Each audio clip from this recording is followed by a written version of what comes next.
Isang maaliwalas na hapon sa inyong lahat, mga kapuso at kapanalig sa bawat kwento ng buhay. Muli, narito ang inyong lingkod, handang magbahagi ng isang salaysay na tiyak na aantig sa inyong mga puso. Sabi nila, ang pananahimik daw ay isang uri ng ginto. Ngunit paano kung ang gintong ito ang unti-unting pumapatay sa iyong kaluluwa?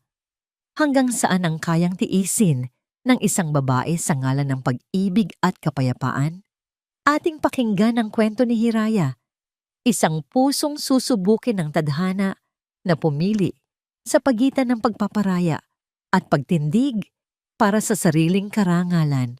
Ang tunog ng kutsarang bumagsak sa baldosa ay kasing talas ng kidlat sa tahimik na umaga. Hindi man lang napapitlag si Hiraya. Sanay na siya.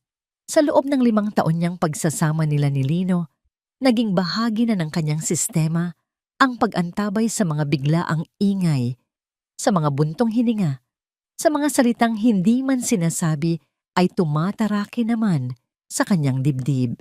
Dahan-dahan niyang ipinunask ang kamay sa kanyang duster at hinarap ang biyanan. Nakatayo si Aling Concha sa tabi ng mesa, nakapamewang, at ang mga mata ay nakatutok sa kutsarang sa sahig na para bang iyon ang pinakamalaking kasalanang nagawa sa mundo. Pasensya na po, inay. Ako na po ang pupulot. Mahinahong sabi ni Hiraya. Ang kanyang boses ay kalmado. Isang kasanayang natutunan niya sa loob ng mahabang panahon. Hayaan mo na riyan. Matabang na sagot ni Aling Concha, bago ibinaling ang tingin sa niluluto niyang sinigang na baboy. Humigop ito ng sabaw mula sa sandok at tumikim. Nakita ni Hiraya ang bahagyang pagkunot ng noo nito. Iyon na ang senyales. Medyo matabang yata ang timpla mo, Hiraya. Kulang sa asim. Alam mo naman si Lino, gusto niya yung nangingibabaw ang lasa ng sampalok. Hindi iyon isang suhestiyon. Iyon ay isang hatol. Tumango lamang si Hiraya. Opo, inay. Dadagdagan ko po. Walang silbi ang makipagtalo. Walang silbi ang sabihing kagabi pa ay ipinagbili ni Lino na huwag masyadong asiman dahil nananakit ang kanyang sikmura. Sa pamamahay na ito, iisa lang ang tama at iyon ay si Aling Concha. Habang nagdaragdag siya ng pampaasim, naramdaman ni Hiraya ang mga matang nakamasid sa kanyang likuran. Sinusuri ang bawat galaw niya. Gusto niyang mapabuntong hininga, ngunit pinigilan niya. Ang kapayapaan sa bahay Pag-asa, ang bahay na pangarap niya, ay nakasalalay sa kanyang pananahimik. Maya-maya pa ay may kumatok sa kanilang pinto. Isang katok na mahina, halos nag-aalangan. Nagtama ang tingin nila ni Aling Concha. Sino naman ang bibisita ng ganito kaaga? Si Hiraya na ang nagpunta sa pinto. Sa pagpihit niya ng seradura, isang nangiting matagal na niyang hindi nasisilayan ang bumungad sa kanya. Isang ngiting may daladalang init at kapanatagan na tanging isang ama lamang ang kayang magbigay. Tatay, bulalas ni Hiraya, at ang lahat ng bigat na kanyang pinipigilan ay tila biglang gumaan. Niyakap niya ng mahigpit ang kanyang ama. Si Tatay Ambo, sa kanyang suot na lumang polo at pantalon, ay may bitbit na isang bayong na puno ng mga sariwang prutas mula sa kanilang probinsya. Ang mga kamay nito'y magaspang, tanda ng walang katapusang pagtatrabaho sa bukid, ngunit ang yakap nito'y kasing lambot ng ulap. Hiraya, anak, nasorpresa ba kita? Nakangiting tanong nito. Sobra po, tay. Bakit hindi po kayo nagsabi na darating kayo? Sana nasundo namin kayo sa terminal. Ayos lang, anak. Kayang-kaya pa ng tatay mo ang bumiyahe. May dala nga pala akong mga paborito ninyo. Ang kagalakan sa puso ni Hiraya ay umaapaw. Ngunit sa isang iglap, ang kagalakang yon ay nahaluan ng kaba nang makita niya sa gilid ng kanyang mata ang paglabas ni Aling Concha mula sa kusina. Ang nangiti sa mukha ng biyanan ay pilit. Hindi man lang umabot sa mga mata nito. Magandang umaga po, Aling Concha. Bati ni Tatay Ambo. Bahagyang itinataas ang bayong bilang pag-aalay. Ambo, napadaan ka yata. Malamig na tugon ni Aling Concha. Hindi kumusta ka, hindi tuloy ka, kundi napadaan ka. Naramdaman ni Hiraya ang pagbabago sa hangin. Inay, si tatay po. Dinalhan tayo ng mangga at rambutan. Mabuti naman kung ganon. Ipasok mo na yan at nang makapaghain na tayo. Utos ang tono nito bago bumalik sa kusina. Sa loob-loob ni Hiraya, gusto niyang humingi ng paumanhin sa kanyang ama. Ngunit alam niyang masasaktan lamang ito. Kaya ngumiti na lamang siya. Halika po, tay. Magkape muna tayo. Ipagtitimpla ko po kayo. Habang nakaupo sila sa maliit na mesa sa kusina, panay ang kwento ni Hiraya tungkol sa mga bagay-bagay na walang kabuluhan para lamang mapanatili ang masayang sandali. Ngunit ang kanyang mga mata ay palihim na sumusulyap sa sala kung saan naroon si Aling Concha. Nagkukunwaring nanonood ng telebisyon pero alam niyang nakikinig sa bawat salitang binibitawan nila. Maya-maya pa ay dumating si Lino mula sa pagbili ng pandesal. Nagliwanag ang mukha nito nang makita si Tatay Ambo. Tatay Ambo, kumusta po kayo? Welcome po. Masayang bati ni Lino. Sabay mano sa biyanan. Gumaan ng bahagya ang pakiramdam ni Hiraya. Kahit paano, nandyan si Lino. Ngunit ang gaan na iyon ay mabilis na nawala nang lumapit si Lino sa kanyang ina at bumulong, Nay, nandito po pala si tatay. Magluluto po ba tayo ng espesyal na pananghalian? Nakita ni Hiraya ang pag-iling ni Aling Concha. Nakita niya ang pagtango ni Lino.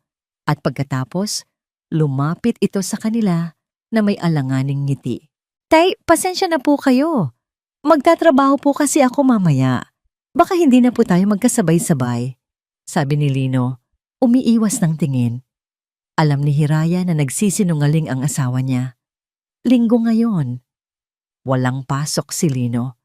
Sa ilalim ng mesa, naramdaman ni Hiraya ang marahang pagtapik ng kamay ng kanyang ama sa kanyang binti. Isang paraan ng pagsasabing, hayaan mo na anak. Tumawa si Hiraya, isang tawang pilit. Ayos lang yon, Lino.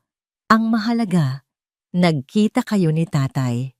Ang almusal ay dinaan sa mga pilit ng ngiti at mga usapang hindi nagtatagal. Pagkatapos kumain, nagpaalam si Tatay Ambo na magpapahinga sandali sa kwarto ng mga bisita. Naiwan si Hiraya na nagliligpit ng pinagkainan habang si Aling Concha at Lino ay nag-uusap sa sala. Hindi niya sinasadyang marinig, ngunit sapat na ang lakas ng boses ni Aling Concha para umabot sa kusina. Hindi man nang nagsabi na darating, bigla-bigla na lang susulpot. Ano ang akala niya sa bahay na ito? Isang hotel? Napatigil si Hiraya sa paghugas ng pinggan. Kumuyom ang kanyang kamao. Naramdaman niya ang pamilyar na kirot sa kanyang dibdib. Narinig niya ang mahinang boses ni Lino. Nay, hayaan niyo na po. Minsan lang naman dumalaw si tatay. At pagkatapos, narinig ni Hiraya ang sagot ng kanyang biyenan. Isang sagot na malamig, puno ng pagbabanta, na tila isang laso na gumapang sa sahig at umabot sa kanyang mga paa. Nagyeyelo sa buo niyang katawan. Tingnan natin kung hanggang kailan magtatagal ang saya-sayahan na yan. Ang mga salita ni Aling Concha ay parang multo na nanatili sa hangin. Kahit pa matagal na itong bumalik sa panonood ng telebisyon. Tingnan natin kung hanggang kailan magtatagal ang saya-sayahan na yan. Paulit-ulit iyong umalingaw-ngaw sa isip ni Hiraya habang tinutulungan niya ang kanyang ama na ayusin ang mga gamit nito sa maliit na silid panauhin. Ang bawat tupi ng damit, ang bawat pag-aayos ng gamit ay ginawa ni Hiraya ng may kasamang pighati. Gusto niyang bigyan ang kanyang ama ng pinakamaginhawang pagtanggap, ngunit pakiramdam niya ay ipinahamak niya ito sa isang lugar kung saan ang bawat galaw ay binabantayan. Kinabukasan, sinubukan ni Hiraya na iwaksi ang masamang pangitain. Maaga siyang gumising at naghanda ng masarap na almusal, sinangag, itlog na maalat at pritong tuyo, mga paborito ng kanyang ama. Sa kanilang pagsasalo, tanging silang dalawa lamang ay tila bumalik ang dating gaan. Nagkwentuhan sila tungkol sa kanilang mga kapitbahay sa probinsya sa mga tanim nitong gulay at sa mga masasayang alaala ng kanyang yumaong ina. Sa mga sandaling iyon, ang Bahay Pag-asa ay naging isang tunay na tahanan. Pagkatapos ng almusal, napansin ni Tatay Ambo ang umuugang paa ng isa sa mga silyang kinauupuan nila. Anak, nasaan ang mga gamit sa pagkukumpuni ni Lino? Aayusin ko lang itong silya. Baka may madisgrasya pa. Alok nito. Nako, tay wag na po, ako na lang po ang magsasabi kay Lino. Pigil ni Hiraya. Ayaw niyang makita ng biyena na nagtatrabaho ang kanyang ama na parang isang utusan. Ngunit mapilit si Tatay Ambo. Ano ka ba, anak? Sandali lang ito. Mas maigi nang may napaglilibangan ng tatay mo. Habang kinukumpuni ni Tatay Ambo ang silya, lumabas si Aling Concha mula sa kanyang silid, bihis na para bang may pupuntahang mahalagang okasyon. Huminto ito at pinanood ang kanyang balae. Ang mga mata nito ay puno ng paghamak na hindi man lang sinubukang itago. Aba, Ambo, nag-abala ka pa. Mayroon namang karpintero na pwedeng tawagan si Lino para dyan. Sabi nito, ang bawat salita ay may palaman na insulto. Ngumiti lang si Tatay Ambo, hindi nagpatinag. Ayos lang po ito, Aling Concha, para hindi na po kayo gumastos. Sayang din ang pera. Sumimangot si Aling Concha. Ang pera ay hindi problema sa amin, Ambo. Ang mahalaga ay ang kaayusan. Pagkasabi niyon, ay tinalikuran na nito ang matanda at naupo sa sofa. Gusto sanang magsalita ni Hiraya, ngunit isang tingin lang mula sa kanyang ama ay sapat na para pigilan siya. Sa halip, lumapit siya at inabutan ito ng isang basong tubig. Salamat, anak, sabi ni Tatay Ambo, at sa mga mata nito, nakita ni Hiraya ang pag-unawa at isang pakiusap na magtimpi. Nang mag-isa na lang sila sa hardin, habang nagdidilig ng mga halaman, hindi na napigilan ni Hiraya ang sarili. Pasensya na po kayo kay Inay Tay. Hinawakan ni Tatay Ambo ang kanyang balikat. Anak, hindi mo kailangang humingi ng tawad para sa ugali ng ibang tao. Ang mahalaga ay ikaw. Masaya ka ba rito? Isang tanong na matagal nang iniiwasan ni Hiraya na sagutin kahit sa sarili niya. Tumango siya kahit alam niyang hindi iyon ang buong katotohanan. Opo, Tay. Mabait naman po si Lino. Ang kawayan, anak, mahinang sabi ng kanyang ama, habang nakatingin sa isang maliit na puno sa kanilang hardin. Kahit anong lakas ng hangin, yumuyuko lang siya, pero hindi nababali. Matuto kang yumuko, pero huwag na huwag kang papayag na mabali ka. Niyakap ni Hiraya ang kanyang ama. Sa bisig nito, nakahanap siya ng lakas. Isang pag-asang kakayanin niya ang lahat. Pagsapit ng hapon, habang naghahanda sila ng merienda, lumabas si Aling Concha mula sa kanyang silid. At sa pagkakataong yon, may isang bagay na kaagad pumukaw sa pansin ni Hiraya. Nakasuot sa leeg ng kanyang biyenan ang isang makapal at kumikinang na gintong kwintas. Ito ang pamanang laging ipinagmamalaki nito. Umupo ito sa sala, sa tapat mismo ni Tatay Ambo, at sinadyang haplusin ang kwintas. Alam mo ba, Ambo, panimula nito, ang boses ay sadyang nilakasan. Itong kwintas na ito ay pamana pa sa akin ng aking lola. Galing pa ito sa Espanya. Ang halaga nito ay hindi lang sa pera, kundi na sa dugo at kasaysayan ng aming pamilya.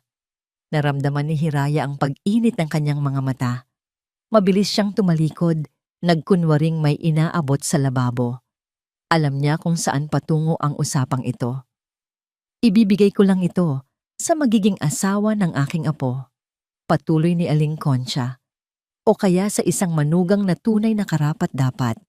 Isang manugang na galing sa isang pamilyang marangal at may pinag-aralan na alam kung paano pahalagahan ang mga bagay na tulad nito. Bawat salita ay isang patalim na tumusok sa puso ni Hiraya. Isang sampal hindi lang sa kanya, kundi pati na rin sa amang tahimik na nakaupo at nakayuko Pinipilit paglaruan ang sariling mga daliri. Gabi na nang marinig ni Hiraya ang pag-uusap ng mag-ina mula sa sala habang siya ay nasa kusina. Lino, ang ama ng asawa mo, mukhang kailangan na yatang umuwi, sabi ni Aling Concha. Nay naman, kararating lang ni tatay. Mahinang sagot ni Lino. Ang boses nito ay kulang sa paninindigan. Nakakahiya naman po kung pababalikin natin agad. Anong nakakahiya? Mas nakakahiya kung may masasabi ang mga kapitbahay. Baka isipin pa nila, kinukupkop natin ang buong angkan niya rito. Napatakip si Hiraya sa kanyang bibig. Pinipigilan ng isang hikbing nagbabantang kumawala. Iyon na iyon. Iyon ang hatol. Pumasok siya sa kanilang silid na mabigat ang dibdib. Hindi niya magawang tumingin kay Lino nang pumasok ito. Pakiramdam niya, nag-iisa siya sa labang ito. Nag-iisa siya sa pagtatanggol sa kanilang pamilya. Kinabukasan, sinubukan ni Hiraya na maging normal ang lahat para sa kanyang ama. Ngunit ang tensyon sa loob ng bahay ay halos pwedeng hiwain ng kutsilyo. At pagkatapos, nangyari na nga ang kanyang kinatatakutan. Isang malakas, nakakabinging sigaw ang gumising sa katahimikan ng umaga. Galing yon sa silid ni Aling Concha. Nawawala. Nawawala ang kwintas ko. Ang sigaw ni Aling Concha ay parang punyal na humiwa sa nananahimik na umaga. Sa isang iglap, nabitawan ni Hiraya ang hawak na basahan. Nagkatinginan sila ni Tatay Ambon na nooy nag-aayos ng sapatos sa may pintuan. Handa na sanang maglakad-lakad sa labas. Maging si Lino ay nagmamadaling lumabas mula sa kanilang kwarto. Ang mukha ay puno ng pag-aalala. Sabay-sabay silang tumakbo patungo sa silid ng matanda. Naabutan nila itong nakaupo sa gilid ng kama. Sapo ang dibdib at ang mga mata ay nanlalaki sa isang dramatikong pagganap ng pagkagimbal. Ang aparador nito ay nakabukas at ang maliit na kahon ng alahas ay nakataob sa ibabaw nito, walang laman. Inay, anong nangyari? Halos sabay na tanong ni Lino at Hiraya. Ang kwintas, ang gintong kwintas ko, wala na. Humahagulgol na, sabi ni Aling Concha, ngunit napansin ni Hiraya na walang luhang pumapatak mula sa mga mata nito. Ito ay isang pag-arte, isang napakahusay na pag-arte. Baka po nailagay niyo lang sa ibang lugar, inay. Sabi ni Hiraya, sinisikap na pakalmahin ang sitwasyon kahit na ang puso niya ay nagsisimula ng kumabog ng mabilis at may halong takot. Tulungan ko po kayong maghanap. Nahanap ko na. Dito ko mismo inilagay kagabi bago ako matulog. Giit ni Aling Concha, bago biglang tumahimik at dahan-dahang inilibot ang tingin sa kanilang tatlo. Ang mga mata nito ay puno ng hinala. Isang tinging tila sinusuri ang kanilang mga kaluluwa. At pagkatapos, ang mga matang iyon ay huminto at tumitig. Sa kanyang ama, naramdaman ni Hiraya na nanlamig ang buo niyang katawan. Inay! Hindi siya pinansin ni Aling Concha. Tumingin ito kay Lino. Lino anak, sino-sino lang ba ang nandito sa bahay natin kagabi? Tayong tatlo lang naman, hindi ba? At ang iyong biyanan. Ang paraan ng pagbigkas nito sa huling dalawang salita ay puno ng lason. Bawat pantig ay isang akusasyon. Napatitig si Tatay Ambo. Ang kaninang mahinahong muka ay napalitan ng pagkalito at sakit. Aling Concha, ano po ang ibig ninyong sabihin? Hindi pa rin ito direktang sumagot. Sa halip, tumayo ito at naglakad-lakad na parang isang api. Ang kwintas na yon. Hindi ninyo alam kung gaano kahalaga sa akin iyon. Higit pa sa pera ang halaga noon. Ito'y alaala ng aking mga ninuno. Isang bagay na hindi kayang bilhin ng kahit sino. Tumingin itong muli kay Tatay Ambo at sa pagkakataong ito, wala nang paligoy-ligoy. Alam mo na, sa hirap ng buhay ngayon, may mga taong nagigipit at nakakagawa ng mga bagay na hindi nila dapat gawin. Isang sampal, isang napakalinaw na sampal sa mukha ng kanyang ama sa kanilang karangalan. Inay, imposible po yan. Hindi na napigilang sigaw ni Hiraya. Ang boses niya ay nanginginig sa galit. Hinding-hindi po magagawa ni tatay ang ganyang bagay. Kilala ninyo siya. Talaga ba, Hiraya? Sarkastikong tanong ni Aling Concha. Gaano mo ba kakilala ang isang taong matagal mo nang hindi nakakasama? Ang sabihin mo, kinakampihan mo siya dahil ama mo siya. Ang bawat salita ay parang hagupit, desperada. Bumaling si Hiraya sa kanyang asawa, sa nag-iisang taong inaasahan niyang magiging kakampi niya. Hinawakan niya ang braso nito, ang mga mata ay nagmamakaawa. Lino, sabihin mo sa kanila, sabihin mo kay nanay na hindi totoo yan. Sabihin mong kilala mo si tatay. Pakiusap, Lino, magsalita ka. Ngunit si Lino ay hindi tumingin sa kanya. Ang mga mata nito ay nakatitig sa sahig, sa mga baldosa, sa sarili nitong mga paa. Kahit saan, wag lang sa mga mata ng kanyang asawang humihingi ng tulong. Ang kanyang katahimikan ay mas malakas pa sa isang sigaw. Ang kanyang pananahimik ay isang pag-amin ng pagkatalo, isang pagtataksil. Sa sandaling iyon, gumuho ang mundo ni Hiraya. Hindi dahil sa bintang ng kanyang biyenan, kundi dahil sa katahimikan ng kanyang asawa. Isang tinig ang pumutol sa mabigat na katahimikan. Tama na, Hiraya. Si Tatay Ambo. Nakatayo ito ng tuwid, ngunit kitang-kita sa mga mata nito ang lumbay na kayang dumurog sa puso ng sinumang anak.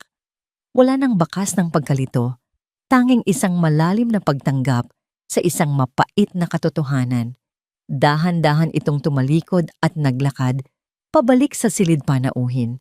Walang salita, walang pagtutol. Tanging ang marangal na katahimikan ng isang taong inakusahan ng walang kalaban-laban. Sinundan siya ni Hiraya. Nakita niya kung paano maingat na tiniklop ng kanyang ama ang iilang damit nito at inilagay sa luma nitong bag. Ang bawat galaw ay tabagal, puno ng pag-iingat, na para bang sa pag-aayos ng mga gamit ay mapapanatili niya ang natitirang piraso ng kanyang dignidad. Nang matapos ito, humarap ito sa kanya. Isang pilit na ngiti ang sumilay sa mga labi nito. Uuwi na ako, anak. Umiling si Hiraya. Ang mga luha ay sunod-sunod ng pumatak. Hindi, atay. Hindi po kayo aalis ng ganito. Hindi ko po papayagan. Hinaplos ni Tatay Ambo ang kanyang pisngi. Minsan, anak, ang pinakamagandang gawin ay ang manahimik na lang para walang gulo. Hayaan mo na sila. Paalis na sana ito. Bit-bit ang bag na tila mas bumigat pa kaysa noong dumating ito. Ngunit bago pa man ito makalabas ng pinto, hinawakan ni Hiraya ang braso nito. Huminto ito. Dahan-dahang lumingon si Hiraya. Ang kanyang mga mata, na kanina'y puno ng luha at pagmamakaawa, ngayon ay nag-aapoy sa isang damdaming hindi pa kailanman naramdaman ni Lino o ni Aling Concha mula sa kanya. Isang apoy na pinaghalong sakit at tapang. Tinitigan niya sila, ang kanyang biyenan na may ngiting tagumpay sa labi at ang kanyang asawang na natiling nakatungo sa hiya. Ang kanyang boses ay nanginginig, ngunit sa ilalim ng panginginig na yon ay may bakal na determinasyon. Hindi pa tapos ang usapang ito. Nang tuluyang magsara ang pinto at umalis ang kanyang ama, isang nakabibinging katahimikan ang bumalot sa buong kabahayan. Ito ay isang katahimikang mas masakit kaysa sa sigaw, mas mabigat kaysa sa mga luhang hindi niya magawang pakawalan. Nanatili siyang nakatayo sa sala, nakatitig sa pintong kahoy na yon, na para bang sa pagtitig niya ay maibabalik niya ang mga sandaling lumipas at mababago ang lahat. Naramdaman niya ang paglapit ni Lino sa kanyang likuran. Ang init ng katawan nito na dating nagbibigay sa kanya ng kapanatagan ay ngayoy parang apoy na nakakapaso. Hiraya, mahinang tawag nito. Mahal. Hindi siya lumingon. Ang mga mata niya ay nanatiling nakapako sa pinto. Pumasok na tayo sa kwarto. Mag-usap tayo, pakiusap ni Lino. Sa wakas, ay gumalaw si Hiraya. Dahan-dahan siyang humarap sa kanyang asawa. Ang mukha niya ay walang emosyon, isang blankong canvas kung saan naubos na ang lahat ng kulay. Naglakad siya patungo sa kanilang silid at sumunod si Lino. Isinasara ang pinto sa kanilang likuran na para bang maitatago ng apat na sulok na yon ang katotohanang naganap. Nang sila na lang dalawa, hinawakan ni Lino ang kanyang mga kamay. Malamig ang mga yon, parang yelo. Patawarin mo na si nanay, panimula nito. Ang mga salitang yon, sa halip na makatulong, ay lalo lang nagpasiklab sa apoy sa kanyang dibdib. Alam mo naman yon, mainit lang ang ulo. Nabigla lang siya sa pagkawala ng kwintas. Huminga ng malalim si Hiraya. Hindi yun ang gusto kong marinig, Lino. Ano ba ang gusto mong marinig? Naguguluhang tanong nito. Hiraya, ayoko lang palakihin pa ang gulo. Pamilya tayo. Dapat nagkakaintindihan. Pamilya? Isang mapait na ngiti ang sumilay sa labi ni Hiraya. Ang pamilya ba ay nagbibintang ng walang katibayan? Ang pamilya ba ay nananahimik na lang habang niyurakan ang pagkatao ng mahal niya sa buhay? Hindi naman sa ganoon. Mabilis na depensa ni Lino, umiiwas ng tingin. Pero paano kung totoo?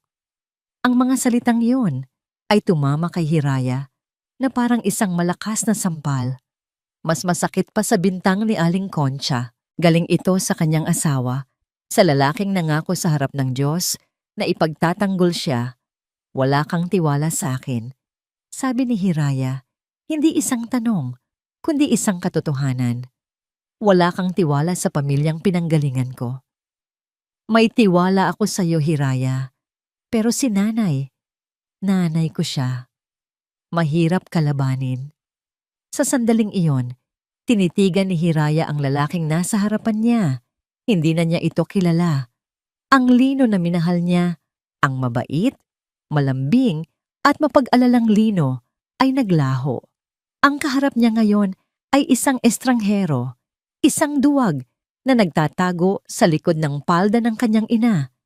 Isang pader na gawa sa pananahimik at takot ang biglang itinayo sa pagitan nilang dalawa. Binitawan niya ang kamay nito. Lumabas ka muna, Lino. Gusto kong mapag-isa. Hiraya, pakiusap, sabi niya. Ang boses ay malamig at walang kabuhay-buhay. Walang nagawa si Lino kundi ang sumunod. Nang magsara ang pinto, doon lamang napaupo si Hiraya sa gilid ng kama. Hindi siya umiyak. Pakiramdam niya ay naubos na ang lahat ng kanyang luha. Sa halip, isang kakaibang lamig ang gumapang sa buo niyang katawan. Isang lamig na unti-unting pinapatay ang sakit at pinapalitan ito ng isang bagay na mas matibay. Determinasyon. Kinuha niya ang kanyang telepono at idinayal ang numero ng kanyang ama. Ilang beses itong nagring bago sinagot. Hello, Batay? Anak, Hiraya, napatawag ka? Okay ka lang ba riyan? Ang boses ni Tatay Ambo sa kabilang linya ay pilit pinapasigla. Ngunit narinig ni Hiraya ang bahagyang paggaralgal nito. Okay lang po ako, Natay. Kayo po, nakauwi na po ba kayo ng maayos? Oo naman, anak. Huwag mo akong alalahanin. Medyo napagod lang sa biyahe. Pagsisinungaling nito. Ngunit sa likod ng mga salita, narinig ni Hiraya ang isang pigil na paghikbi. Pinutol na niya ang tawag bago pa man siya mismo ang bumigay. Ang sakit na narinig niya sa boses ng kanyang ama, ang huling patak ng lason na kailangan niya para magising. Nang hapong iyon, lumabas siya ng kwarto. Nakita niya si Aling Concha na masayang nanonood ng kanyang paboritong teleserye, humihigop ng mainit na tsokolate na para bang walang nangyari. Tila isang reyna sa kanyang trono, isang reynang nagtagumpay sa pagpapalaya sa kaaway. Ang tagpong yon, ang kaswal na kalupitan na yon, ang nagpatigas sa puso ni Hiraya. Hindi na ito tungkol sa pag-ibig o pagpapasensya. Tungkol na ito sa katarungan. Gabi na. Nagkunwari siyang tulog nang pumasok si Lino sa kwarto. Naramdaman niya ang paghiga nito sa tabi niya, ang pag-aatubili nitong yakapin siya. Nanatili siyang hindi gumagalaw, nakikinig sa bawat paghinga nito hanggang sa ito ay makatulog. Doon siya bumangon. Umupo siya sa dilim, sa tabi ng bintana kung saan tanaw ang buwan. Ang pananahimik na dati niyang sandata para sa kapayapaan ay naging kulungan niya.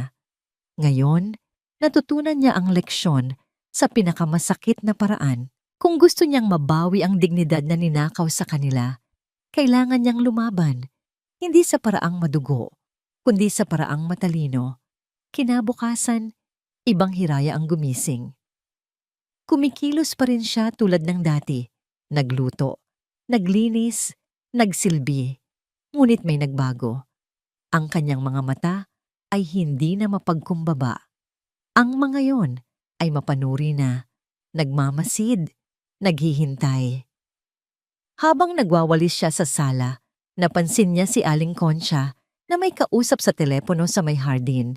Nakatalikod ito, ngunit ang boses nito, kahit pabulong, ay may diin ng pagkataranta. Oo na, sinabi ko nang maghahanap ako ng paraan. Bigyan mo pa ako ng ilang araw. Oo, tatawag na lang ulit ako. Mabilis nitong ibinaba ang telepono nang maramdaman nitong may nakatingin. Lumingon ito at nagtama ang kanilang mga mata. Ngumiti si Aling Concha, isang pilit na ngiti. Ngunit nakita ni Hiraya ang kislap ng takot sa mga mata nito bago ito mabilis na pumasok sa loob.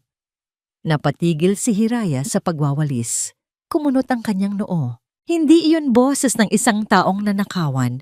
Iyon ay boses ng isang taong may tinataguan. Ang mga sumunod na araw ay naging isang mapanlinlang na sayaw ng pagkukunwari. Para sa lahat, si Hiraya pa rin ang dating Hiraya, ang tahimik na manugang, ang masunuring asawa. Ngunit sa likod ng kanyang mga mata, isang bagong tao ang nabubuhay, isang taong mapagmatyag, isang aninong naniniktik sa bawat sulok ng pamamahay na dati niyang itinuring na paraiso. Ang kanyang mga gawaing bahay ay naging kanyang perpektong dahilan. Ang pagwawalis ay nagbigay sa kanya ng pagkakataong makalapit sa mga usapan. Ang paglalaba ay nagdala sa kanya sa mga bintanang tanaw, ang hardin. Ang pagluluto ay nagpanatili sa kanya sa sentro ng bahay, kung saan naririnig niya ang bawat pagbukas at pagsara ng pinto. Isang umaga, habang nag-aalis siya ng agyo sa may bintana ng sala, muli niyang nakita si Aling Concha na may kausap sa telepono sa labas. Sa pagkakataong ito, sinadya niyang manatili, ang kanyang mga galaw ay mabagal at tahimik. Hindi nga pwede ngayon. Sinabi nang wala pa. Bakit ba ang kulit-kulit mo? Narinig niyang bulong ng biyanan. Ang boses ay puno ng iritasyon at takot. Bigyan mo pa ako ng palugit. Oo, hanggang sa Biyernes. Gagawan ko ng paraan. Basta huwag na huwag kang pupunta rito. Mabilis nitong ibinaba ang tawag at lumingon-lingon na parang may hinahanap. Saglit na nagtama ang kanilang mga mata sa salamin ng bintana. Mabilis na nag-iwas ng tingin si Hiraya at nagpatuloy sa paglilinis. Ang puso niya ay dumadagundong sa kanyang dibdib. Palugit. Paraan. Huwag kang pupunta rito. Ang mga salita ay tila mga piraso ng isang palaisipan. Malinaw na may problema sa pera ang kanyang biyenan. Isang problemang malaki para maging dahilan nito na magnakaw mula sa sarili. Ang pagbabago sa kanya ay hindi lingid sa kaalaman ni Lino. Isang gabi, habang nag-aayos siya ng kanilang aparador, lumapit ito at niyakap siya mula sa likuran. Hiraya, mahal ko, bulong nito sa kanyang tainga. Hindi na ako sanay na ganito tayo. Ang lamig-lamig mo. Subukan nating ibalik sa dati. Hindi gumalaw si Hiraya. Hinayaan niya lang itong nakakayakap. Ngunit ang kanyang katawan ay nanatiling naninigas. Pagod lang ako, Lino. Pagod saan? Sa akin? Sa amin ni nanay? May hinanakit sa boses nito. Dahan-dahan siyang humarap dito. Pagod na akong magpanggap na Okay ang lahat, Lino. Pagod na akong kimkimin ang sakit para sa ama ko. Pero tapos na yon, Hiraya. Para sa'yo, tapos na. Pero para sa akin, nagsisimula pa lang. Putol niya rito. Ang boses ay hindi tumataas, ngunit puno ng diin. Hanggat hindi nalilinis ang pangalan ni tatay, walang babalik sa dati. Tinalikuran niya ito at nagpatuloy sa pag-aayos. Naramdaman niya ang pagbuntong hininga ni Lino bago ito tuluyang lumabas ng kwarto. Isang bahagi ng kanyang puso ang nakaramdam ng kirot. Namimiss na niya ang kanyang asawa, ngunit mas nangingibabaw ang sigaw ng katarungan. Ang pagkakataong hinihintay niya ay dumating noong Miyerkules. Nagpaalam si Aling Concha na pupunta sa palengke at pagkatapos ay didiretso sa bahay ng isang kumare para sa isang kaarawan. Baka gabihin na ako ng uwi, sabi nito habang inaayos ang sarili sa harap ng salamin. Ikaw na ang bahala sa hapunan. Sige po, inay. Mag-ingat po kayo. Sagot ni Hiraya. Pinipilit na maging kalmado ang kanyang boses kahit na ang kanyang pulso ay bumibilis na. Nang marinig niya ang pag-andar ng tricycle palayo sa kanilang bahay, nanatili siyang nakatayo sa gitna ng sala sa loob ng 1 minuto, nakikiramdam. Nang masiguro niyang wala ng tao, doon siya kumilos. Ang bawat hakbang niya patungo sa silid ni Aling Concha ay parang isang mabagal na paglalakbay sa panganib.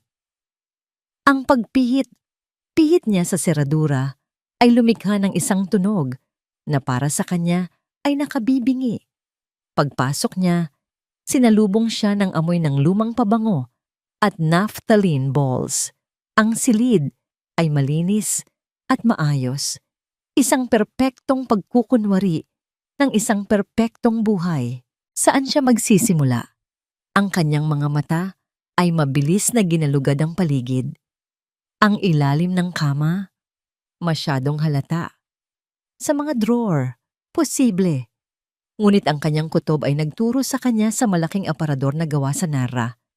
Nanginginig ang mga kamay na binuksan niya ito. Ang mga damit ay maayos na nakahanay. Sa isang gilid ay may mga kahon ng sapatos. Sa itaas ay mga nakatuping kumot. Sinimulan niyang kapain ang bulsa ng bawat damit, ngunit wala siyang nakita. Inalis niya ang mga kahon ng sapatos. Wala rin. Nagsimula na siyang kabahan. Baka mali siya ng hinala. Baka nag-aaksaya lang siya ng oras. Muli niyang ibabalik ang mga kahon nang may isang bagay na pumukaw sa kanyang pansin.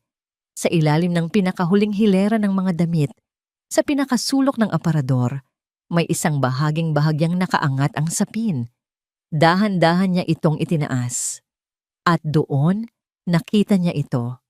Isang luma at maliit na pitaka na gawa sa katad, nakatago sa ilalim, nababalutan ng alikabok at mga lihim.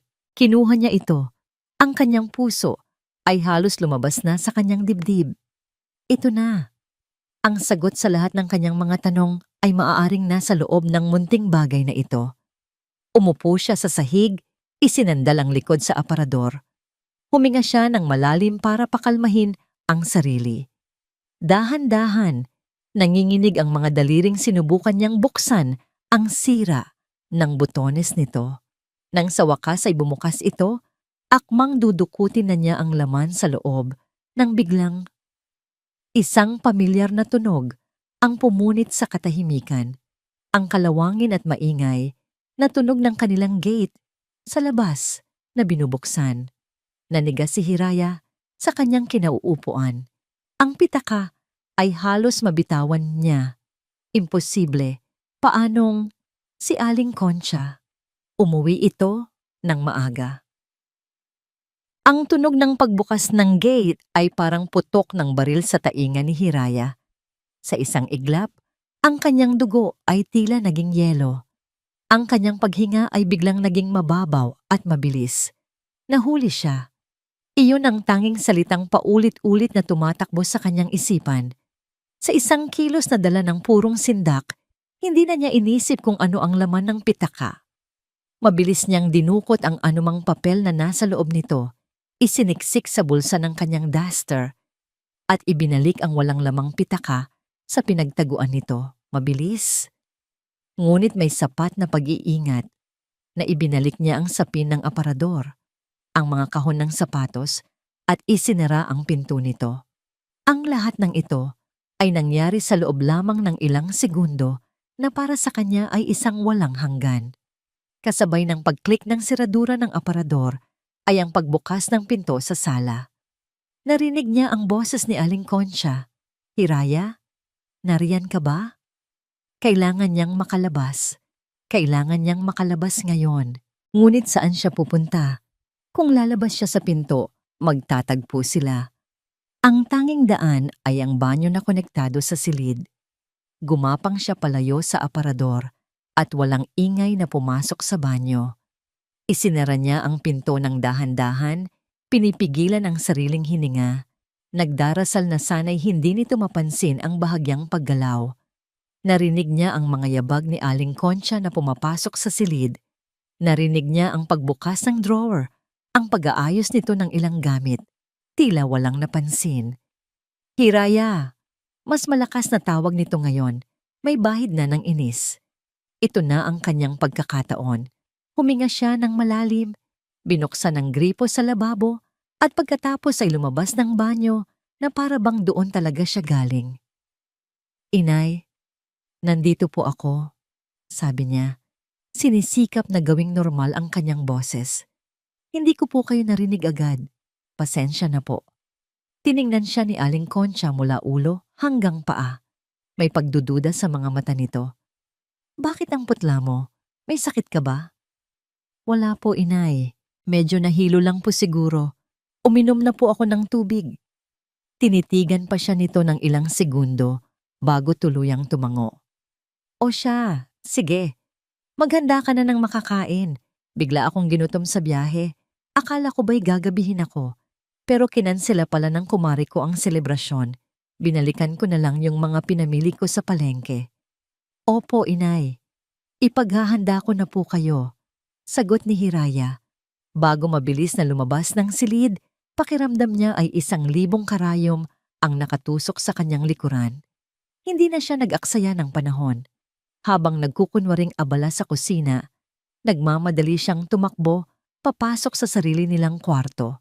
Isinara niya ang pinto at isinandal ang sarili dito.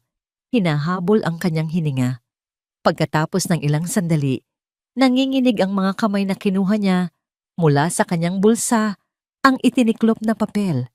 Isa itong manipis at lumang papel. Isang resibo mula sa isang sanglaan. Ang pangalan ng sanggalaan ay pamilyar sa kanya. Aguilar's Pawn Shop, ang pinakamalaking sanglaan sa kanilang bayan. Ngunit hindi iyon ang nagpatigil sa pagtibok ng kanyang puso. Ito ay ang mga detalyeng nakasulat dito. Pangalan ng nagsangla, Consolation de Leon Petsa, October 12, 2025, October 12.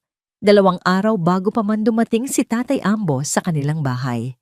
At pagkatapos, binasa niya ang deskripsyon ng bagay na isinangla at ang lahat ng hangin sa kanyang baga ay tila biglang naubos. Item. Description. Isang 1. Gintong kwintas na may disenyong sampagwita. Hindi maaari. Binasa niya itong muli at muli at muli. Ang bawat letra ay tila isang apoy na sumusunog sa kanyang mga mata, nag-iiwan ng marka hindi lang sa papel, kundi sa kanyang kaluluwa. Ang lahat ay isang kasinungalingan, ang pagkawala, ang pag-iyak, ang pagbibintang. Ang lahat ng yon ay isang napakahusay na pagganap sa isang teatrong si Aling Concha, mismo ang nagsulat, nagdirek at gumanap. Isinangla niya ang kwintas. Kailangan niya ng pera at ginamit niyang dahilan ang pagkawala nito para palabasin na ang kanyang ama, isang inosenteng tao, ang magnanakaw. Ginamit niya ang dangal ng kanyang ama para pagtakpan ang sarili nitong kasalanan. Isang matinding galit ang biglang pumalit sa takot at kaba na kanina'y nararamdaman na niya. Isang galit na hindi pa niya naramdaman sa buong buhay niya. Isang dalisay, nag-aapoy at nangingibabaw na galit. Hindi siya umiyak. Sa halip isang ngingiti ang dahan-dahang gumuhit sa kanyang mga labi. Isang ngiting malamig Isang ngiting mapanganib. Isang ngiti ng isang taong wala nang ikakatakot na mawala pa. Hinawakan niya ng mahigpit ang resibo. Ito ang katotohanan. Ito ang kanyang armas. At gagamitin niya ito. Dahan-dahan siyang tumayo. Inayos niya ang kanyang sarili sa harap ng salamin. Ang babaeng nakatingin pabalik sa kanya ay hindi na ang babaeng yumuyuko at nagtitimpi. Ang mga mata nito ay nagliliyab. Lumabas siya ng kwarto. Ang bawat hakbang ay matatag at may bigat. Naabutan niya si Aling Concha na nakaupo sa sala, kumakain ng prutas na dala ng kanyang ama. Huminto si Hiraya sa harap nito. Hindi niya ito binati. Hindi siya ngumiti. "Inay," sabi niya. Ang boses ay kalmado ngunit may pambihirang talas. Tumingala si Aling Concha, bahagyang nainis sa pagkaistorbo. "Oh, bakit?" Hindi na nagsalita pa si Hiraya. Dahan-dahan niyang iniladlad ang resibo at inilapag ito sa mesang nasa kanilang pagitan. Ang kanyang mga mata ay hindi bumibitaw sa pagkakatitig sa mukha ng kanyang biyenan. "Ano po ito, inay?" Ang tanong ni Hiraya ay nanatiling nakabitin sa hangin. Kasing bigat ng tingga. Ang resibo sa ibabaw ng mesa ay tila isang maliit na puting bandila ng pagsuko o sa kaso ni Hiraya, isang deklarasyon ng digmaan.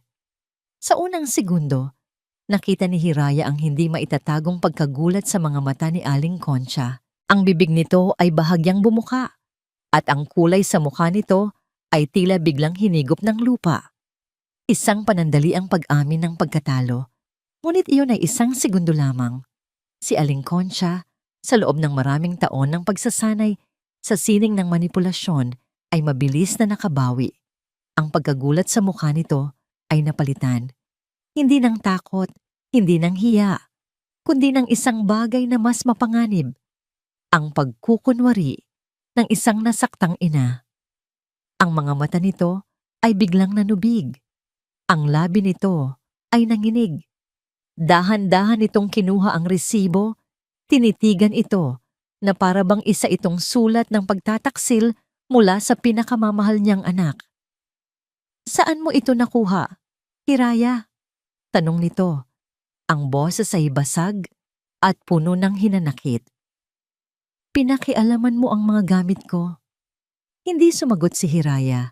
Hinintay niya itong umamin. Ngunit iba ang ginawa ni Aling Concha. Bigla itong humagulgol, isang malakas, nakakaawang pag-iyak na kayang pumukaw sa damdamin ng sino mang makakarinig. "Diyos ko, anong klaseng pag-iisip meron ka, Hiraya?" sabi nito sa pagitan ng mga hikbi. "Oo, ako nga ang nagsangla ng kwintas na yan. Pero alam mo ba kung bakit ko ginawa?" Tumingin ito sa kanya.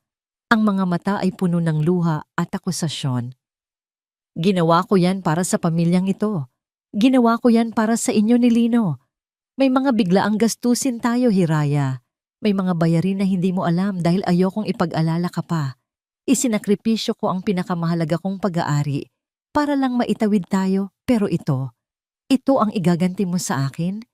Ang pagdudahan ng pagkatao ko? Ang halongkatin ang mga personal kong gamit na parang isang magnanakaw? Ang bawat salita ay isang matalinong patibong. Binaliktad nito ang mundo. Siya, si Hiraya, na biktima ng kasinungalingan, ay biglang naging kontrabida. Ang nanghimasok, ang walang utang na loob, ang masamang manugang. "Hindi po yan ang punto, inay," mariing sabi ni Hiraya. Pilit na pinapanatili ang kanyang katatagan. "Ang punto po ay pinagbintangan ninyo si tatay sa isang bagay na alam ninyong hindi niya ginawa." "Dahil nataranta ako," sigaw ni Aling Concha, lalo pang lumakas ang pag-iyak. "Nataranta ako, Hiraya. Hindi ko na alam ang gagawin ko. Oo, nagkamali ako sa pagbibintang. Pero ikaw, ang ginawa mo, sinadya mong hanapan ako ng butas para lang maipakita sa anak ko na ako ang masama." Sakto sa pagtatapos ng kanyang pangungusap, bumukas ang pinto. Pumasok si Lino. Pagod mula sa kung saan man ito galing. Natigilan ito sa tagpong kanyang naabutan. Ang kanyang inang humahagulgol na parang isang batang inapi at ang kanyang asawang nakatayo na may matigas na ekspresyon, hawak ang isang pirasong papel. Anong nangyayari dito? Tanong ni Lino. Ang boses ay puno ng pag-alala habang nilalapitan ng ina. Lino, anak ko. Sumbong ni Aling Concha. Yumakap ito sa braso ng anak na para bang iyon ang tanging kanlungan nito sa mundo. Tingnan mo. Tingnan mo ang asawa mo. Pinagnanakawan niya ako ng karapatan sa sarili kong pamamahay. Pinakialaman niya ang mga gamit ko. At ngayon, pinagbibintangan niya akong sinungaling. Kinuha ni Lino ang resibo mula sa kamay ng ina. Tiningnan niya ito. Pagkatapos ay tumingin siya kay Hiraya. Ang kanyang mga mata na kanina'y nag-aalala ay dahan-dahang napuno ng pagkadismaya. Hiraya, ano to? Tanungin mo siya, Lino. Kalmadong sagot ni Hiraya. Tanungin mo kung bakit niya pinalayas ang ama ko dahil sa isang kasalanang siya mismo ang gumawa. Nagpapaliwanag na ako. Sabat ni Aling Concha. Sinabi ko na sa kanya na ginawa ko yon para sa atin. Ngunit ayaw niyang maniwala. Gusto niyang sirain ang pamilya natin, Lino. Gusto niya tayong pag-awayin. Tumingin si Lino mula sa kanyang ina patungo sa kanyang asawa. Ang kanyang mukha ay nagpapakita ng matinding pagkalito at paghihirap. Sa isang banda, naroon ang katotohanan sa resibo. Sa kabilang banda, naroon ang mga luha at mga salita ng kanyang ina, ang inang nag-alaga sa kanya mula pagkabata. Hiraya, sabi ni Lino, ang boses ay mababa at seryoso. Bakit mo kailangang gawin to? Bakit mo pinakialaman ang gamit ni nanay? Hindi makapaniwala si Hiraya sa kanyang narinig. Iyon ang unang tanong niya? Hindi. Nay, totoo po ba ito? Hindi. Nay, bakit niyo po ginawa yon kay tatay? Kundi bakit siya nang himasok? Dahil iyan lang ang paraan para malaman ko ang totoo, Lino. Ang totoong pilit niyong itinatago. Ang pagiging totoo ba ay nangangahulugan ng kawalang galang? Ganti ni Lino. Ang boses ay tumataas na. Ina ko pa rin siya, Hiraya. At ama ko naman ang pinaratangan niya. Sigaw ni Hiraya pabalik. Ang lahat ng kanyang pinipigil na emosyon ay biglang bumuhos. Tama na. Sigaw ni Lino. Pumagitna sa kanilang dalawa. Pagod, gulong-gulo at sunod-sunuran sa drama ng ina, pumili na siya ng kanyang kakampihan. Tumingin siya kay Hiraya. Ang mga mata ay puno ng pagod at isang bagay na hindi pa kailanman nakita ni Hiraya dati. Isang malalim na pagkadismaya na para bang siya ang nagkasala. Hiraya, mag-usap tayo sa kwarto at humingi ka ng tawad kay nanay. Ang pagsasara ng pinto ng kanilang kwarto ay lumikha ng isang tunog na para kay Lino ay kasing lakas ng pagsabog. Naiwan sa labas ang mga hikbi ng kanyang ina. Ngunit dito sa loob, ang katahimikan ang siyang nakabibingi. Nakatayo si Hiraya malapit sa bintana. Nakatalikod sa kanya. Ang mga balikat nito ay tuwid at matigas. Walang bakas ng luha. Lumapit si Lino. Ang kanyang mga hakbang ay mabigat sa sahig na kahoy. Gusto niyang hawakan ng asawa, yakapin ito, at ibulong na ayusin na lang nila ang lahat. Ngunit may isang pader sa pagitan nila, isang pader na hindi niya alam kung paano wawasakin. Hiraya, panimula niya, sinisikap na maging kalmado. Hindi ko maintindihan, bakit kailangang umabot sa ganito? Dahan-dahang humarap si Hiraya. Ang mga mata nito ay tuyo.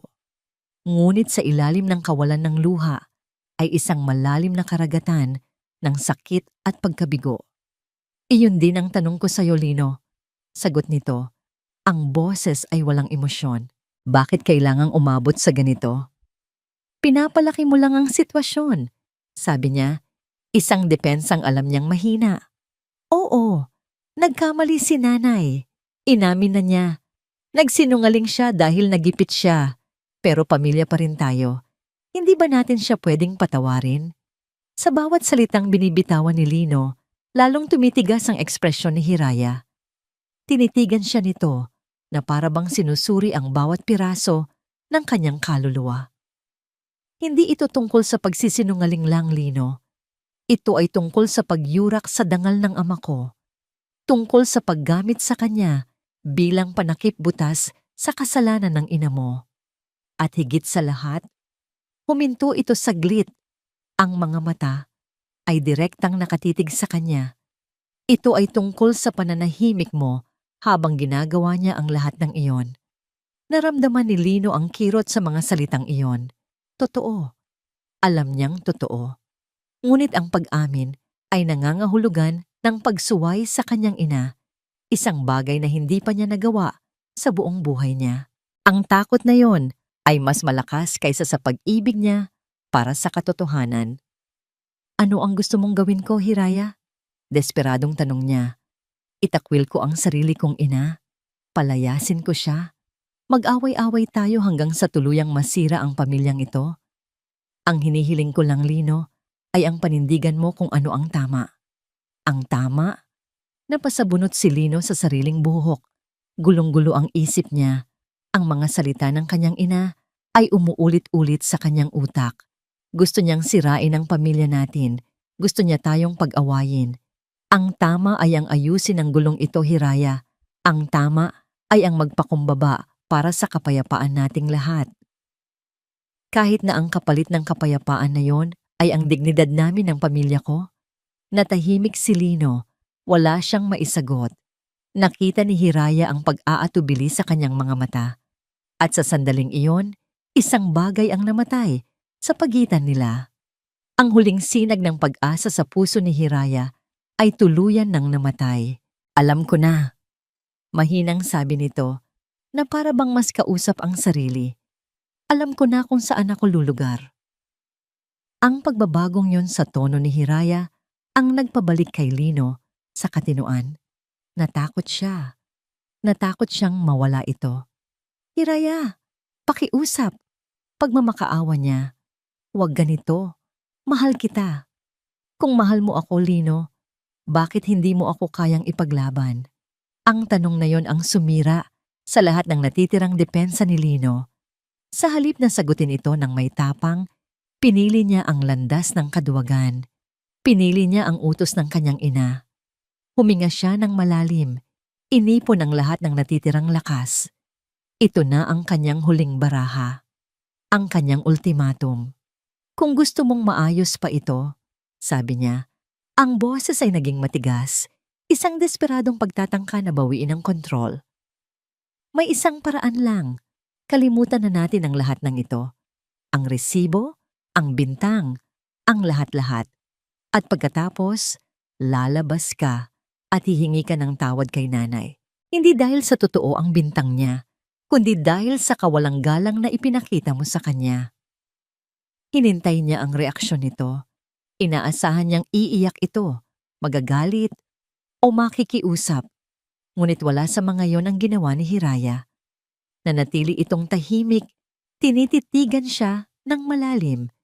Tila ba sa huling pagkakataon, kinikilatis nito kung sino ba talaga ang lalaking pinakasalan niya. Iyon na ba ang huli mong salita, Lino? Tanong nito. Ang boses ay nakakapanindig balahibo sa sobrang kalmado. Iyon lang ang paraan, Hiraya, para sa pamilya natin. Giit niya, kahit na ang mga salitang pamilya natin ay tila kasinungalingan na sa kanyang bibig. Pagkatapos ng ilang segundong katahimikan na tila isang oras, dahan-dahang tumango si Hiraya. Ngunit hindi ito isang pagsang-ayon. Ito ay isang pagtanggap. Isang pagtanggap sa katapusan. Kung iyan ang desisyon mo, sabi nito, ang bawat salita ay mabagal at may bigat. Sigurado ka na ba? Sa huling tanong na yon, walang bakas ng pagmamakaawa. Walang bakas ng galit. Tanging isang malamig, nakakakilabot na katahimikan na nagsasabing lahat ng pag-ibig at paggalang na dati ay naroon para sa kanya ay tuluyan ng naglaho. Ang huling tanong ni Hiraya ay nanatiling walang sagot. Hindi na niya ito kailangan pa. Ang katahimikan ni Lino ay mas malinaw pa sa anumang salita. Iyon na ang sagot. Ang hatol. Tumalikod siya. Hindi na muling tumingin pa sa lalaking minsan niyang tinawag na asawa ko. Ang bawat hibla ng pag-ibig sa kanyang puso ay naputol na. Napalitan ng isang bagay na mas matibay. Ang kapayapaan ng pagtanggap. Dahan-dahan siyang lumapit sa kanilang aparador. Binuksan niya ito. Sa ilalim, naroon ang isang malaking maleta na hindi pa nagagalaw mula noong sila ay ikasal. Hinila niya ito palabas. Ang tunog ng mga gulong nito sa sahig na kahoy ang tanging ingay na bumabasag sa katahimikan. Mula sa sala, narinig niya ang boses ni Aling Concha. Lino, ano yung nangyayari riyan? Nag-aaway na naman ba kayo? Hindi sumagot si Lino. Nagpatuloy si Hiraya sa kanyang ginagawa. Binuksan niya ang maleta. Isa-isa niyang kinuha ang kanyang mga damit mula sa aparador. Ang mga duster na saksi sa kanyang pagtitiis. Ang mga blusang suot niya sa mga pilit ng ngiti. Ang mga bestidang hindi na niya naisuot pa. Hindi siya nagmamadali. Ang bawat galaw niya ay kalmado, may layunin. Maya-maya, pumasok si Lino sa kwarto. Ang mukha ay puno ng pagkalito at nagsisimulang takot. Hiraya, ano? Anong ginagawa mo? Hindi ba't malinaw naman? Sagot niya, hindi man lang tumitingin dito habang itinutupi ang isang damit. Aalis ako. Aalis? Saan ka pupunta? Hiraya, tigilan mo na tong kalokohan na to. Kalokohan? Sa wakas ay huminto siya at tumingin dito. Isang tinging malamig, walang emosyon. Ang kalokohan, Lino, ay ang isipin kong kaya mo akong ipaglaban. Ang kalokohan ay ang manatili sa isang bahay kung saan ang dangal ko ay walang halaga. Isinara niya ang maleta. Ang pag-click ng zipper ay tila isang pinal na tunog. Hinila niya ito patayo at naglakad patungo sa pinto. Nakatayo si Lino roon, humaharang sa kanyang daan. Sa likod nito, sa may sala, ay nakatayo si Aling Concha. Ang mga braso ay nakakrus sa dibdib. Isang nangiting tagumpay, ang mababanaag sa kanyang mga labi. Iniisip niyang nanalo na siya. Iniisip niyang napasuko na niya ang manugang na matagal na niyang kinamumuhian. Hindi ka aalis, sabi ni Lino. Ang boses ay nagbabanta, ngunit may halong pagmamakaawa. Ngumiti si Hiraya, isang tunay na ngiti sa unang pagkakataon sa loob ng maraming araw. Ngunit hindi itong ngiti ng saya. Ito ay ngiti ng awa. Huwag kang mag-alala, Lino, sabi niya. Hindi ako aalis. Kumunot ang noo ni Lino. Maging si Aling Concha ay nagtaka. Binitawan ni Hiraya ang hawakan ng maleta at naglakad patungo sa mesa sa gitna ng sala. Kinuha niya ang resibo ng sanglaan at itinapon ito sa harap ni Aling Concha. Ito, sabi niya, ang patunay ng iyong kasinungalingan.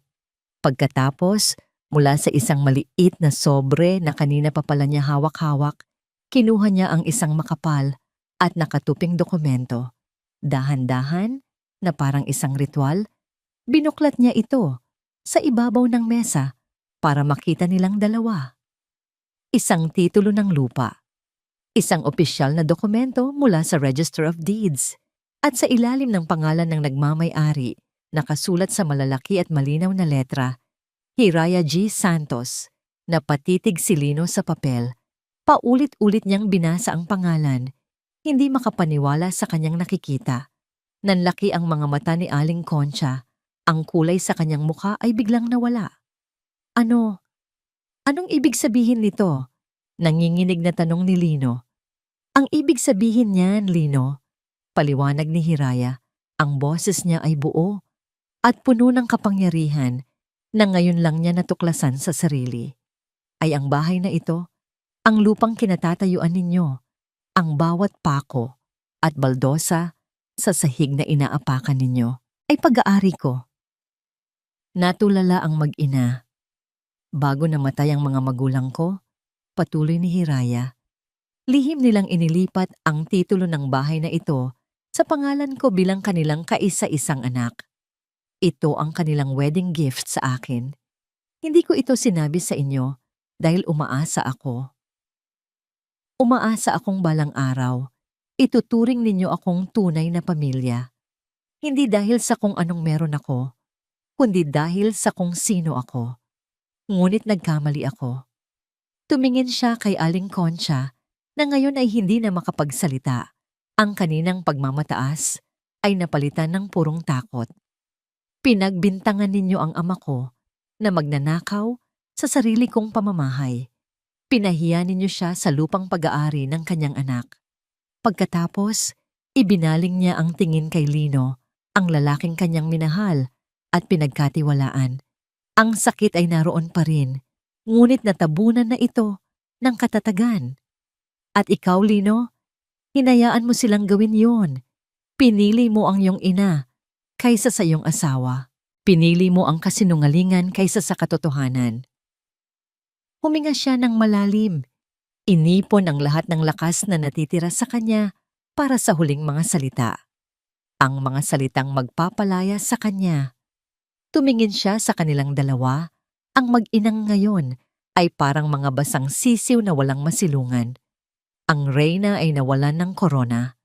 Ang tagapagtanggol ay nawalan ng paninindigan. Itinuro ni Hiraya ang pinto. Ngayon, sabi niya, ang boses ay hindi pa sigaw, ngunit umalingaw-ngaw ito sa buong kabahayan na may bigat at kapangyarihan ng isang hatol. Lumayas kayo sa pamamahay ko niyo. Lumipas ang ilang araw. Ang bahay na dati puno ng tensyon at mga pighating hindi masambit ay nabalot na ng isang bagong uri ng katahimikan. Isang katahimikang hindi nakabibingi kundi mapayapa. Isang katahimikang nagpapagaling. Matapos ang gabing iyon, walang nagawa si Lino at Aling Concha kundi ang lisanin ang bahay. Walang isinagawang eksena. Walang pagmamakaawa. Ang bigat ng katotohanan ay tila pumipi sa lahat ng kanilang pagmamataas. Sa kanilang pag-alis, dala nila ang kani-kanilang mga bag, ngunit iniwan nila ang isang bigat na matagal nang pasan ni Hiraya. Ang unang ginawa ni Hiraya, kinabukasan ay ang paglilinis. Hindi lang paglilinis ng alikabok at mga kalat. Ito ay isang paglilinis ng mga alaala. Isa-isa niyang ibinaba ang kanilang mga wedding pictures mula sa dingding. Tinitigan niya ang bawat isa. Ang kanilang mga nakangiting mukha sa araw ng kasal, puno ng mga pangarap at pangako. Nakaramdam siya ng bahagyang kirot, isang paalala ng pag-ibig na minsay naging totoo. Ngunit hindi ito paninibuugho o galit. Ito ay isang tahimik na pamamaalam. Maingat niyang inilagay ang mga litrato sa loob ng isang kahon. Hindi niya ito sinira. Ito ay bahagi pa rin ng kanyang buhay, isang kabanatang natapos na. Sunod niyang pinuntahan ang kanilang dating kwarto. Pinalitan niya ang bedsheet. Inalis ang mga damit ni Lino sa aparador at inilagay sa isang malaking garbage bag para ipamigay. Habang nag-aayos, ang telepono niya ay walang tigil sa pag-vibrate. Mga tawag at text mula kay Lino. Hindi niya ito sinagot. Sa halip, sa isang kalmadong pagpindot, binlock niya ang numero nito. Hindi dahil sa galit, kundi dahil kailangan niya ng kapayapaan para magsimula muli. Nang matapos siyang maglinis, umupo siya sa sofa sa gitna ng sala. Sa unang pagkakataon, sa loob ng 5 taon, naramdaman niyang kanya talaga ang espasyong yon. Ang bawat sulok, ang bawat muebles, ay tila humihinga kasama niya. Ang bahay pag-asa ay sa wakas, naging isang tunay na tahanan. Hapon na nang may kumatok sa pinto. Isang pamilyar na katok. Pagbukas niya, bumungad sa kanya si Tatay Ambo. Dala nito ang parehong bayong na bitbit nito noong una itong dumating, ngunit sa pagkakataong ito, ang nangiti sa mga labi nito ay totoo at walang bahid ng pag-aalala. Walang nagsalita. Niyakap lang ni Hiraya ang kanyang ama ng napakahigpit. Sa yakap na yon, lahat ng natitirang sakit, lahat ng natitirang pighati ay unti-unting natunaw. Naramdaman niya ang marahang paghaplos ng kanyang ama sa kanyang likod. "Welcome home, Gatay," bulong ni Hiraya. "Nandito na ako, anak," sagot nito. Ang boses ay puno ng pagmamalaki at pagmamahal. Hindi sila nag-usap tungkol sa nangyari. Hindi na kailangan. Sa halip, nagtimpla si Hiraya ng kape at naupo sila sa maliit na beranda na tanawang hardin. Pinanood nila ang dahan-dahang paglubog ng araw. Ang kalangitan ay nagkukulay kahel at lila. "Ang mga halaman mo, anak," puna ni Tatay Ambo. "Kailangan na nilang diligan." "Opo, Itay. Medyo napabayaan ko po nitong mga nakaraang araw," sagot ni Hiraya. "Hindi pa huli ang lahat," sabi ng matanda. "Bukas, sabay nating ayusin ang hardin. Magtanim tayo ng mga bagong buto." Ngumiti si Hiraya. Mga bagong buto. Isang bagong simula. Kinabukasan, gaya ng ipinangako, magkasama nilang hinarap ang hardin. Hinukay nila ang mga tuyong damo, binungkal ang lupa, at nagtanim ng mga buto ng gulay at mga bagong bulaklak. Habang ang kanilang mga kamay ay abala sa lupa, ang kanilang mga puso ay dahan-dahang gumagaling. Ang bawat butong kanilang itinatanim ay isang simbolo ng pag-asa. Nang dapit hapon na, habang pinagmamasdan nila ang kanilang munting hardin, tumayo si Hiraya at naglakad patungo sa harap ng bahay. Pinagmasdan niya ang kanyang tahanan, ang bahay pag-asa. Hindi na ito isang pangarap lamang. Ito ay isang katotohanang ipinaglaban niya at napanalunan. Huminga siya ng malalim. Ang hangin ay sariwa at malinis. Wala ng bigat. Wala ng takot. Sa kauna-unahang pagkakataon, sa loob ng napakatagal na panahon, ngumiti si Hiraya. Isang ngiting malaya, isang ngiting buo, isang ngiti ng isang babaeng natutong tumayo, lumaban, at sa wakas ay tunay na nakauwi na sa kanyang sarili. At dito po nagtatapos ang kwento ni Hiraya. Isang salaysay na nagpapatunay na ang tunay na lakas ay hindi nasusukat sa haba ng ating pagtitiis, kundi sa tapang nating tumayo at bawiin ang dangal na para sa atin. Ang pagpapatawad ay mahalaga, ngunit ang pagpapahalaga sa sarili, ang unang hakbang tungo sa tunay na kalayaan. Maraming salamat po sa inyong walang sawang pagsubaybay. Sana po ay may napulot kayong aral at inspirasyon sa kwento natin ngayong araw. Ano po ang masasabi ninyo sa naging desisyon ni Hiraya? At anong klaseng kwento naman ang gusto ninyong marinig sa susunod? I-comment nyo lang po sa ibaba. Ang inyong mga saloobin ay mahalaga sa amin. Hindi dito nagtatapos ang ating paglalakbay. Marami pa pong kwentong kasing ganda at mas puno ng aral dito sa aming channel. Kung nagustuhan nyo ang kwentong ito, i-like, i-share sa pamilya at mga kaibigan. At mag-subscribe na rin para lagi kayong updated sa mga susunod pa naming kwento. I-click nyo ang notification bell para kayo ang unang makarinig kapag may bago kaming upload. Pagpalain po kayo ng Panginoon, kayo at ang inyong buong pamilya. Hanggang sa muli,